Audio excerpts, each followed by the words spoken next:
Hello everybody. Today we're going to talk about how to use Klaviyo flow filters. Now we're going to go to flows and then click on the existing flow you have, or just create a new flow. For now, I'm just going to click this existing one,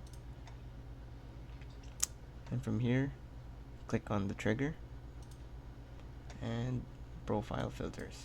You can add one, add profile filter, and you can choose which condition.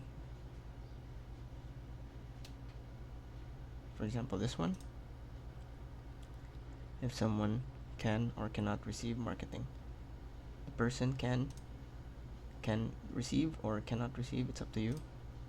And then choose email marketing, SMS marketing, or mobile push marketing, because the person is subscribed or never subscribed. You can also add or another filter if you want, or you can also add and. Means after everything that the person had to be filtered, then you can add another and you're done. Just click on save. Thanks for watching.